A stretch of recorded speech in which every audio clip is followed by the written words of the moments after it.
The winter wind howled through Montana's pine forests as Mark Thompson drove his ranger truck along the snowy patrol route. 20 years of forest service had taught him to notice even the smallest things out of place, and tonight, something definitely felt wrong. The first sign came as a bright flash in the sky, followed by a sound that didn't belong in these woods, a high-pitched whine that made his teeth ache. Through his windshield, he watched what looked like a falling star, but it moved too slowly and changed direction twice before disappearing behind the mountain ridge. "That's no meteor," he muttered, turning his truck onto the old logging road. Fresh snow crunched under his tires as he followed his instincts toward where the object had vanished. The weather forecast had warned of the worst blizzard in 10 years approaching, giving him maybe 2 hours before it hit. The second sign was the broken treetops, their edges still smoking despite the freezing temperature. Mark grabbed his emergency kit and flashlight, following the trail of destruction.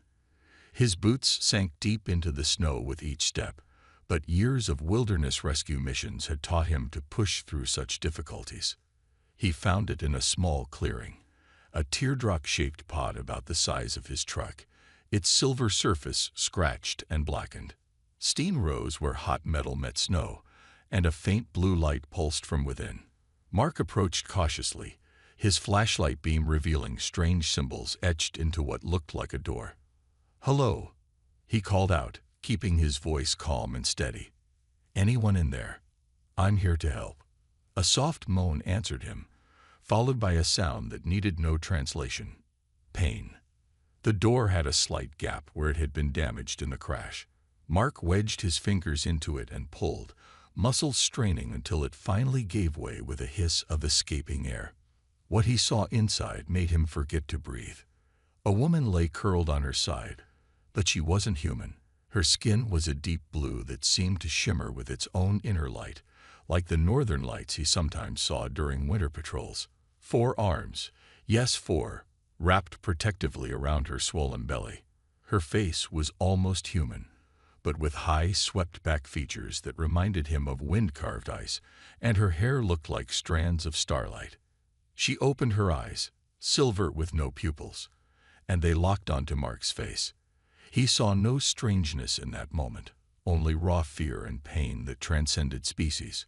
One of her hands reached toward him, trembling. A blast of Arctic wind reminded him of the approaching storm. The alien woman was clearly injured, with silvery blood seeping from several cuts, and very pregnant. She needed help, and his cabin was the only shelter within 20 miles. "I'm going to help you," he said slowly, making his voice gentle as he'd done with countless injured hikers over the years. He pointed to himself. "Mark." Then he pointed to her with a questioning look. She seemed to understand the gesture, touching her chest with one hand while making a sound like wind chimes. "Luna." Mark nodded, then mimed lifting her. Luna's eyes widened, but when another contraction made her gasp, she reached for him with all 4 arms. As carefully as he could, Mark lifted her from the pod. Despite her size, she was nearly as tall as him. She felt surprisingly light, as if her bones were hollow like a bird's. The first snowflakes of the blizzard began to fall as Mark carried Luna to his truck. He got her settled in the passenger seat, cranked up the heater, and draped his spare blanket over her. Through the windshield, he could see the storm clouds rolling in like a dark tide. "Hang in there," he told Luna, putting the truck in gear. "My cabin's not far. We'll figure this out." Luna made a soft humming sound and placed one of her hands over his on the steering wheel. The gesture needed no translation. Trust and gratitude crossed all species barriers. Mark turned the truck toward home, knowing his life had just changed forever, and somehow feeling absolutely certain he was doing the right thing. Mark's cabin emerged from the swirling snow, a solid shape in the growing storm. He had never been so grateful for the sturdy log walls and metal roof he had maintained all these years. Luna's breathing had grown more labored during the drive, and the gentle glow of her skin had dimmed noticeably. "Almost there," he said, parking as close to the front door as possible. The wind howled around them as he carried Luna inside, her forearms clinging to his shoulders. The warmth of his cabin's wood stove welcomed them, and he gently laid her on his couch. Luna's eyes widened as she took in the cabin's interior. The simple wooden furniture, the shelves lined with medical supplies and survival gear, and the radio equipment in the corner all seemed to fascinate her. But another contraction made her curl inward, all four hands pressing against her belly. Mark rushed to gather supplies, clean towels, his first aid kit, and fresh water. His emergency medical training had covered childbirth, but alien childbirth. He wished he had more than basic Ranger medical certification right now. Luna made a series of musical sounds, then pointed at her crashed pod, visible through the window. Mark understood. There must be something important inside it. But the blizzard now raged in full force, the snow so thick he could barely see 10 feet ahead. "I'll go," he said firmly, putting on his heavy winter gear. "Just hold on." The bitter cold hit him like a wall as he forced his way through the deep snow.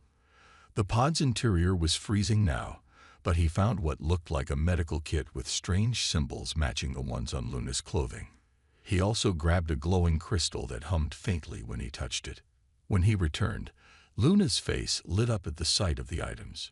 She quickly opened the alien medical kit, revealing instruments that looked both familiar and strange. She tried to show him how to use them, but another contraction doubled her over. The next few hours became a blur of activity. Luna guided him as best she could through gestures and expressions, showing him how to use the crystal to scan her vital signs. Its glow changed from blue to purple when pressed against her skin, which seemed to calm her somewhat. As the night wore on, the storm outside grew fiercer. The radio crackled with emergency warnings about the blizzard, but Mark barely heard them. He was focused entirely on Luna, who grew weaker with each passing hour. The glow of her skin flickered like a fading light bulb. "Stay with me," he urged, holding one of her hands. To his amazement, her skin began to glow brighter where their hands touched. Her silver eyes met his, and she squeezed his hand with surprising strength. Suddenly, Luna sat up straight, her eyes wide. All four of her hands grabbed the couch cushions, and her whole body began to shine with an intense light that filled the cabin. Mark had helped with births before, but nothing could have prepared him for what happened next. The light grew so bright he had to shield his eyes.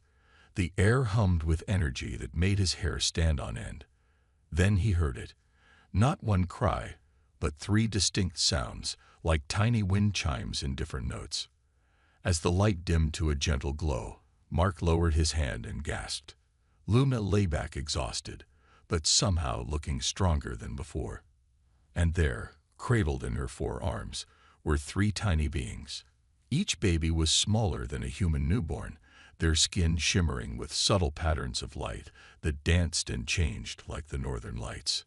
3 pairs of silver eyes blinked up at him, and 3 tiny mouths made soft cooing sounds that reminded him of morning birdsong. Luna smiled weakly and held them out toward Mark, clearly wanting him to hold them. With trembling hands, Mark gently took the triplets. They felt warm and light in his arms, like holding 3 small stars.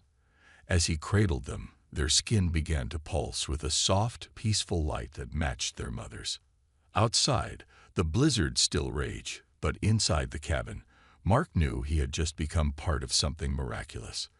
These 4 beings from beyond the stars were now his responsibility, and somehow that felt exactly right. The first morning after the birth brought a peaceful silence as the blizzard finally ended. Sunlight streamed through the cabin windows, making the triplets' skin sparkle like morning dew. Mark sat in his old rocking chair, watching in wonder as Luna showed him how to feed the babies with glowing drops of light from her fingertips. "They're beautiful," he said softly, even though he knew Luna couldn't understand his words. But she smiled, seeming to grasp his meaning. Each baby had its own unique pattern of lights under their skin. One swirled like galaxies, another rippled like waves, and the third pulsed like a gentle heartbeat. Luna pointed to each baby in turn, making 3 distinct musical sounds.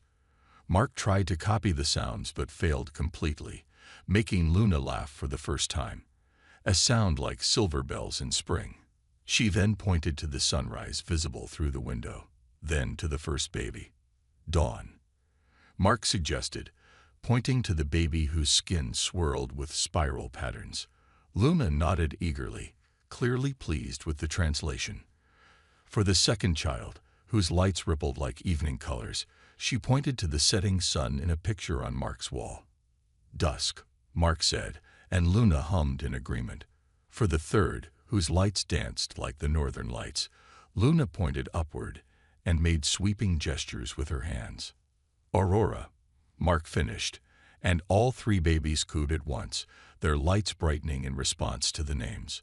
Over the next few days, Mark learned that caring for alien babies wasn't so different from human ones.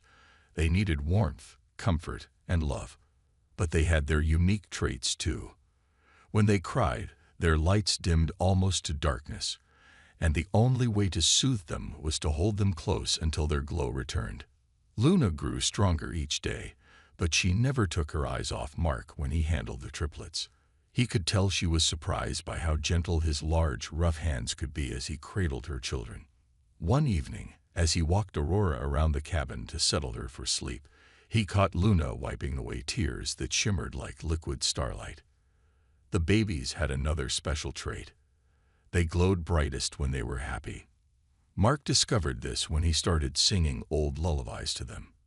Though his voice was far from perfect, the triplets would light up the whole room, their patterns swaying in time with his songs. Row, row, row your boat, he sang softly one night, and three pairs of silver eyes watched him with absolute trust. Luna sat nearby, her own light pulsing gently as she learned the simple melody. Then came the moment that changed everything. Mark was feeding Dawn, cradling her close as she drank the light drops Luna had prepared, when she reached up with her tiny hand and touched his cheek. Her first word wasn't a musical sound like her mother's language. Instead, she clearly said, "Dada." Mark froze, looking at Luna with concern. How would she feel about her child calling him that? But Luna was smiling, her eyes bright with tears. Then Dusk and Aurora joined in, their voices chiming Dada in harmony, their lights blazing with joy. Luna stood and walked over to Mark, placing one hand on his shoulder while cradling Dawn with her other arms. She pointed to herself and made her musical name sound, then pointed to Mark and said, in careful imitation of her children, "Dada." Mark felt tears in his own eyes as he understood. Luna was accepting him as part of their family. The triplets had bridged the gap between their species with one simple word, turning his lonely cabin into a real home. That night, as the babies slept in the makeshift crib he'd built, their lights pulsing softly in their dreams, Mark watched Luna arrange glowing crystals from her medical kit in a protective circle around them. He realized that somehow, in saving them, he had saved himself from a lifetime of solitude. Sometimes, the greatest gifts came from the stars themselves. 2 weeks after the triplets' birth, Mark sat at his kitchen table with Luna, surrounded by simple drawings they'd made to communicate. The babies slept nearby in their crib, their gentle glow creating dancing shadows on the cabin walls. "So your people are called." Mark pointed to a drawing Luna had made of beings similar to herself, all glowing with different patterns of light. Luna touched the paper and made a melodic sound that reminded Mark of wind chimes in a gentle breeze. "Luminary." She then helped Mark say it correctly, laughing softly when he almost got it right. Through their drawings, a story began to emerge. Luna drew ships, not like her small escape pod, but massive vessels with sharp angles. Her hand trembled as she drew them, and her skin's glow dimmed with fear. She pointed to herself, then the triplets, and made a motion like someone running away. "You were escaping," Mark said quietly, understanding now. "Someone was chasing you." Luna nodded, then drew more pictures showing people in dark suits taking other luminary away in cages. She pointed to her own skin, then made a gesture like healing a wound. Mark watched in amazement as she demonstrated, healing a small cut on his hand with just a touch of her glowing fingers. "Your people can heal," he said in wonder, watching the cut vanish completely.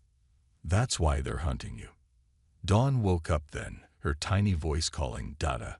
Her swirling light patterns brightened as Mark picked her up.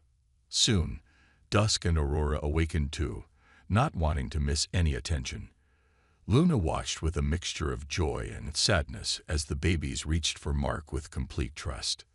That evening, as Mark prepared dinner, he discovered the luminary could eat most human foods. Luna tried to teach him more about her language. She pointed to the flames in the fireplace and made a series of musical notes. Mark tried to copy the sound, making the triplets giggle when he failed completely. "Well, at least someone finds my accent funny," he chuckled, tickling Aurora's belly. Her lights danced with happiness, creating tiny auroras that floated around her like miniature northern lights. Luna suddenly became serious, drawing Mark's attention to a new picture she'd made. It showed the night sky with unfamiliar constellations. She pointed up, then to herself and the babies, then made a questioning gesture. Mark understood. She was asking if he expected them to leave, to go back to their own world. The thought made his heart heavy. He'd grown to love the triplets as his own, and Luna had become, what? A friend, family, something he couldn't quite name. Before he could respond, all three babies created a spectacular light show, their patterns synchronizing into a beautiful dance of colors. "Dada stay." They chimed together, having picked up more English words each day. "Mama stay." Luna's eyes filled with starlit tears as she watched her children. She picked up another paper and drew the cabin, adding 5 glowing figures inside. Herself, the triplets, and Mark. She pointed to the drawing and nodded firmly. "Home?" Mark asked, hoping he understood. "Home," Luna repeated carefully in English, the words sounding like music in her voice. She took Mark's hand, her touch sending warm light spreading up his arm. The triplets crawled over to join them, each adding their small hands to the pile, their combined glow filling the cabin with colors Mark had never seen before. In that moment, Mark realized that family didn't need words or even the same number of arms to be real. Sometimes it just needed hearts that glowed with the same love, whether those hearts beat under human skin or shimmered with starlight. As they sat together in their glowing circle, Mark knew he would protect them with everything he had. But a small worry nagged at the back of his mind. What if the people hunting Luna found them? He looked at his newfound family and silently promised that no one would ever put them in cages, not while he lived. The first warning came on a quiet spring morning. Mark was teaching the triplets their daily English lesson, while Luna tended to her small garden of glowing plants outside the cabin. Dawn, Dusk, and Aurora sat on the floor, their lights pulsing with excitement as they learned new words. "Tree," Mark said, pointing to a picture. "Tree." The triplets chimed in harmony, making the words sound like music. Suddenly, Luna burst through the door, her skin barely glowing, a sign of extreme fear that Mark had learned to recognize. She quickly drew the curtains and gathered the babies in her 4 arms. "What's wrong?" Mark asked, but Luna was already drawing in the air with light from her finger. The image showed a ship, similar to the ones from her earlier drawings, approaching Earth. The triplets sensed their mother's fear and began to dim their lights, a habit Mark knew meant they were scared. He picked up Aurora, who was starting to cry, her usual dancing lights now barely visible. "Hunters," Luna said in English, one of the few words she'd learned that wasn't happy or family-related. She pointed up, then held the babies closer. "Find light. Find us." Mark understood.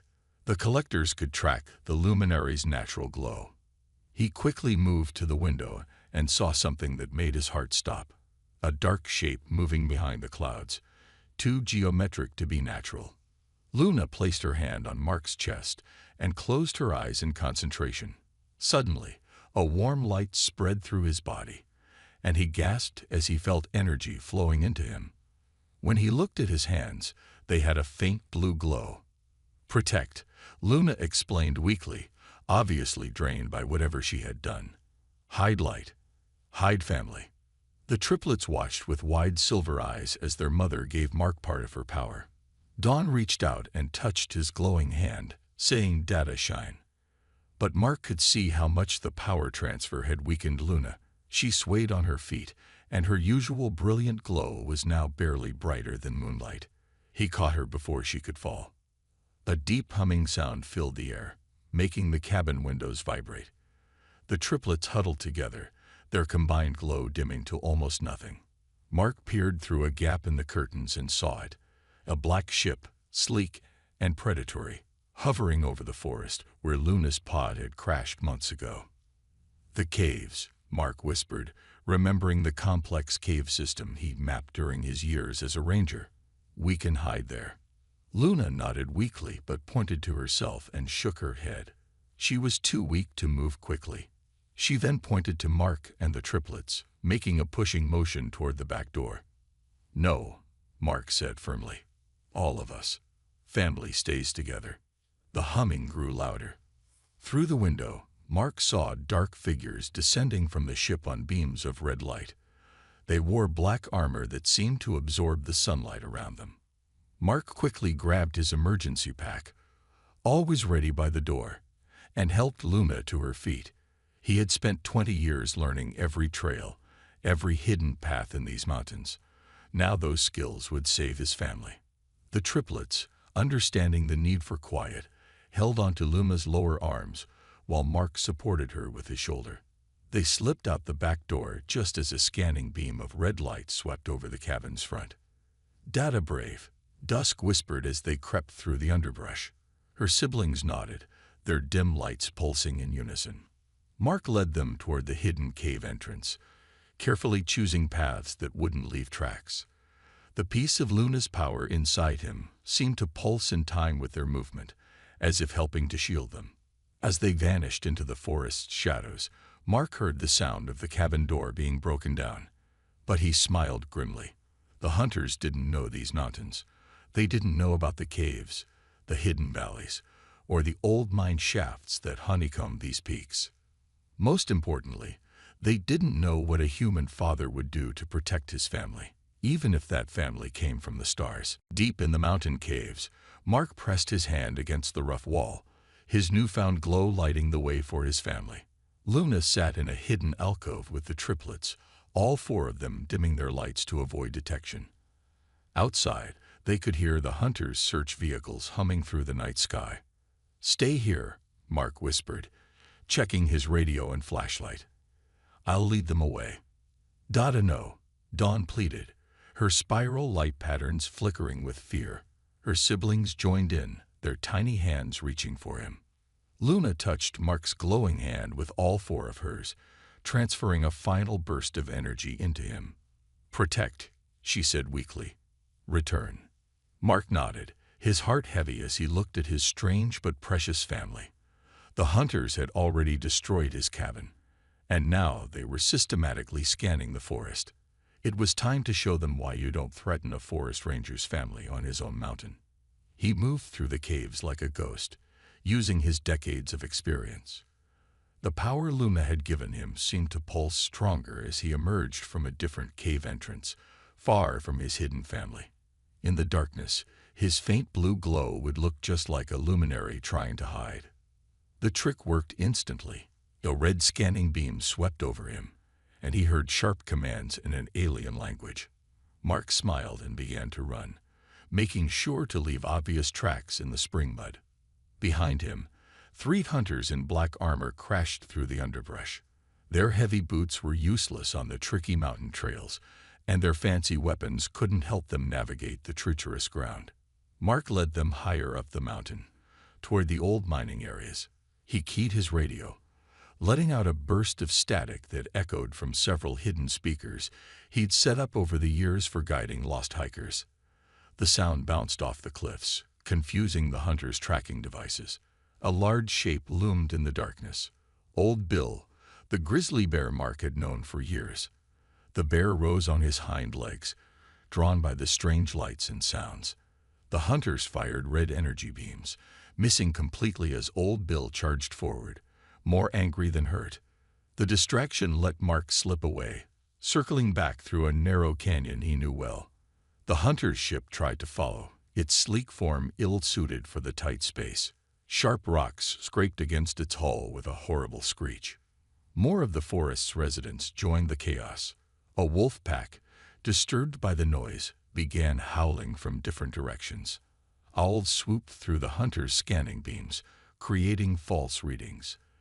Even the mountain lions emerged, their screams echoing off the cliffs. Mark reached the high ridge where he'd hidden emergency supplies years ago. Below, he could see the hunters' confusion as nature itself seemed to turn against them. Their sensors were useless, overwhelmed by the mountain's magnetic rocks and the chaos of wildlife. He struck a flare, its bright red light reflecting off the clouds. The hunters turned toward it, but Mark was already gone, sliding down a scree slope they'd never dare to follow. Their ship tried to keep up but slammed into an outcropping, sending sparks flying. Dawn broke over the mountain as Mark set off his final surprise. Emergency sirens from all the ranger stations in the area, their wails mixing with the wolves' howls. The hunters' communications filled with static and confusion. Finally, Mark heard what he'd been waiting for. The sound of their ship's engines changing tone. The hunters were retreating, their sensors scrambled, their ship damaged, and their quarry seemingly protected by the mountain itself. He waited until the ship vanished into the clouds before making his way back to the cave. As he approached the hidden alcove, 3 small voices called out in happiness. "Data back. Data safe." The triplets flew into his arms, their lights blazing with joy. Luna pulled all of them into a 4-armed embrace, her glow strengthening with relief. "Home?" Aurora asked hopefully. Mark looked at his glowing hand, then at his family, and smiled. Not the cabin anymore, but yes, home. Together. Because home wasn't the burnt cabin or even the mountain itself. Home was wherever this remarkable family of his remained together, their lights shining as one against the darkness. 1 month after the hunters' retreat, Mark stood outside their new home. A cozy ranger station deep in the mountains that the Forest Service had forgotten years ago. The triplets played in the evening air, their lights creating beautiful patterns against the darkening sky.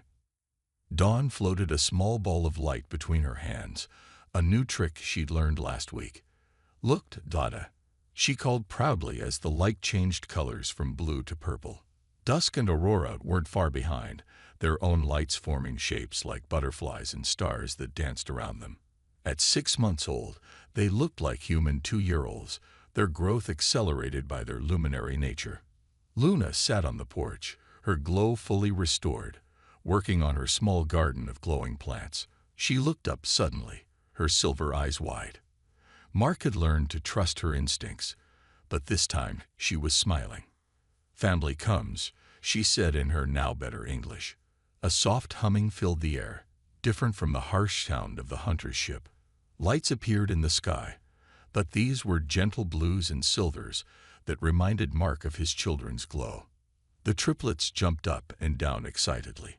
"Pretty lights, Dada. Like Mama." A ship descended, its surface shimmering like moonlight on water. It was organic in shape, nothing like the angular hunter vessel.